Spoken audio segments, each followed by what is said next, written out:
So my name is Rogelio Vasquez. I've been in prison since '98, and I'm working on a 555-month sentence. I have a release date of 2045. I've been working as a personal care aide for a few years, and before it was even a job for me, I was helping some of the elders, whether it's get to their call-outs, make it upstairs, helping them clean their cell when I was given permission, and things like that. Just things that they can't do themselves, I was helping them do. DOC, for what I see, is trying to do their best to help these people, right? But this is not what DOC was started for, right? This is for people to reform, to rehabilitate prisoners, right? So they're being asked to do something that really is not their job. Depression, because of their condition and everything else, and they're hopeless. In a way, they're hopeless. Some of them have life sentences and stuff like that, and they're just hopeless. So some of them are ready to give up. And myself and a few people are there to motivate them through Men of Compassion, through different programs, right? We go to the 4th floor and we deal with these people, and we're there to either pray for them, with them, or just play games, whatever it is that they need, whatever they ask for, whatever would make their day, right? Or motivate them. That's what we go up there to do.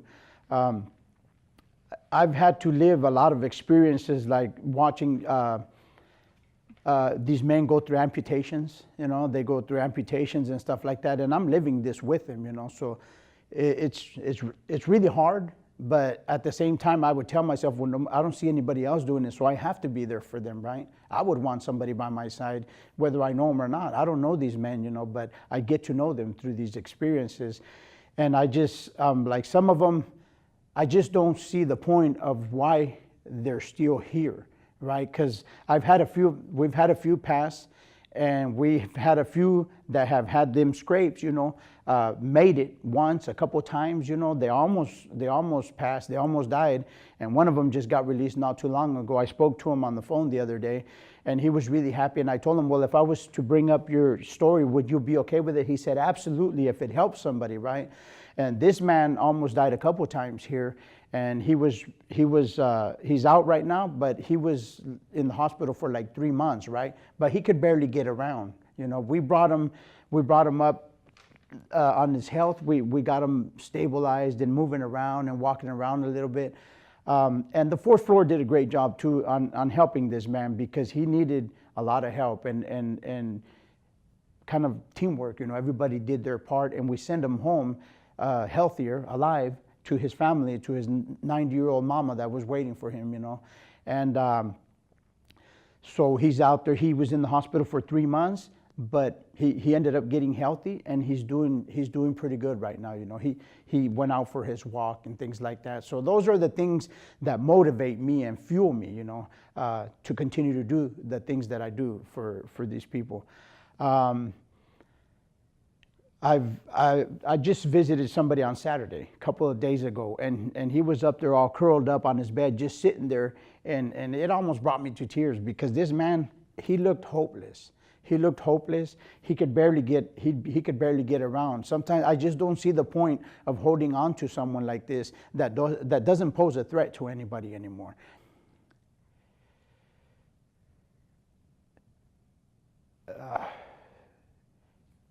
People change. What I would want people to know is that people change, and how much is enough, right? For whatever crime a man has committed, I don't know. I can't put a sentence to anything that anybody's done, right? An amount of time. But what I do know is that I've watched people change. I see some good people in here. I've learned from some people in here a lot, building. So you see a lot of them here giving the best that they have, and we look up to them. They're mentors, I became a mentor through the things that I see through other people. I learned through my elders, and I learned to respect them. And these are the people that teach these younger generations that are coming into prison to think, to use this muscle. The things that people forget is that we're human beings. These people are human beings. And they don't get to watch these men at their best. Once they've been rehabilitated, right? But the sentence is as such that that people don't understand. These people are in here and they're doing a lot of good things, but people have forgotten, or they don't get to see it. For example, they don't get to see the fact that these men have repented, that they truly understand the harm that they caused and have done everything that they can to become a better person and to be at peace with what they did.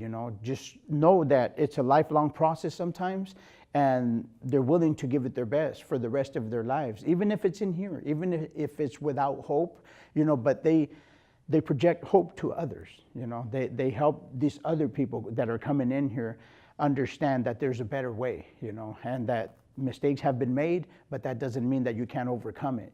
Be the best that you can be, live intentionally, and these are the things that I've been taught by some of these elders, and it just breaks my heart to see that a lot of times they're hopeless, like when they still have that energy, they move around and they're out and about being mentors and doing whatever they can for other people, right? Because they want to be remembered as what they are now, not as what they were when they came in, or for the harm that they committed, right? For the crimes that they committed. They want to leave a good legacy, at least in here, and say, well, at least I gave my best before I went out, So that's what I would want people to know, that these people have changed, and that some of these sentences were given to these people when it was hard time on hard crime, or whatever the case may be, right? One example that I can give about that is my sentence was 141 months, right, for the highest charge that I could be charged for. And they gave me 384 months in weapon enhancements. And there we're talking about hard time on hard crime, right? If it would have been the 14 years and a 5-month weapon enhancement, I'd be home right now, So, but I don't know whatever can be done for these men. It would be appreciated from a lot of people, from our population and other people that are aware of the things that these men have done, the good things that they have done. And I just, for anybody in general, I just don't, it's hurtful to see a person not have hope, and not be looked at, because we're human beings. Everybody is a human being regardless. And I would just like to see that they are treated as such, And I don't know. There's got to be something. There's got to be a different way other than what we're having to do right now, So if it's in your hands to make a difference, then I ask from the bottom of my heart that you do, that these people get another chance.